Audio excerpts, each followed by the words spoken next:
Hi everyone, and welcome back to the channel. If you watched my previous video, the one just before this one, it's a video actually of me coming back because I've been MIA for quite some time. Girl has been lazy, but I'm trying to redeem myself now. I didn't actually mention my name because you might now be wondering, okay, the channel says this, but who is she though? My name is Pewa. My surname is Hi Humble. Welcome to the channel. If you have not subscribed, please do subscribe.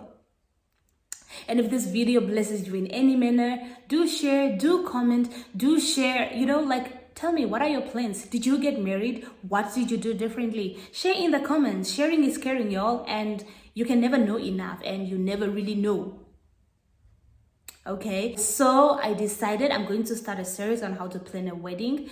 This week, however, we're just sort of going to lay a foundation. We are not going to be going deep into the nitty-gritties, but from next week, we are going to talk all things budgeting, food, vendors, venue, all of that. So next week, we are going to handle all of that. But as for this week, we are going to just lay the foundation.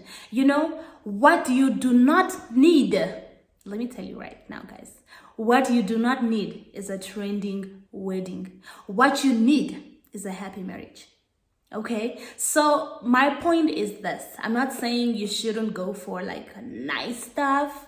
It should be beautiful, It should be beautiful according to what you can afford. It should be nice, but, don't just do it because, you want people to talk about it. It's really not necessary. Rather focus on the aspect of marriage instead of just giving so much energy on the aspect of a wedding. Okay, so I like a line by one of my favorite poets, Jefferson Bethke. He says, become friends first before you get under the covers. Are you and your spouse really friends? So before you decide to take that step of getting married, first become friends. You need to build a great relationship as friends so that you are able to call each other out on nonsense. You are able to tell each other that, babe, here you're wrong. Maybe you could have done this. But if you do not do that, if you do not have a friendship, you will constantly be fighting, everyone trying to justify their actions. But when you are wrong, you need to accept that you are wrong. So become friends first before you get married. And when you are friends, communication becomes so easy. What is the worst that can happen? Before my husband is my husband, he is my friend. And most of all, also, he is my brother in Christ. Sounds weird, but that is what the word says. We are both children of God. I need to understand that my spouse is a child of God before he's actually my husband. I respect friendships. First, be friends, y'all. Be really, really good friends. Deal with your differences in your relationship. It's interesting and kind of funny how we always want God to be part of our marriage, but we do not make him a part of our relationship. Hello? Lights on? Anybody home? Why do we want to involve God in our marriage, but we didn't involve him in our relationship? How? Why? And then we quote scriptures like two are better than one, or we say things like God is the center of our marriage, but he wasn't the center of your relationship. If you want God to be part of your marriage, honor him in your relationship. So build a healthy friendship first before you get into marriage, and deal with your differences, whatever it is. I know I'm a newlywed, and people are probably gonna come for me and it's like, you haven't been through it. But I know there is no blueprint for marriage, and I know I've had honestly I've had a healthy relationship. Before we got married, my husband and I really had a healthy relationship because our friendship was more important. But I do know that the things that you don't deal with while you're in a relationship, they will not magically go away in marriage. Whatever you have, happiness will multiply in marriage. So that's why for me, marriage is just a continuation of the relationship we already had.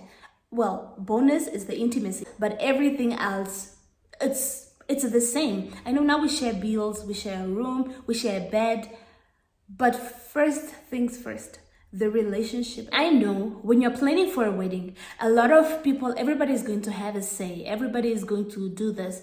There's an English saying that goes something like, too many hands ruin the broth, or something like that. I'm gonna Google it and then I just put it down here. But when too many people, don't allow too many people. Everybody is saying this.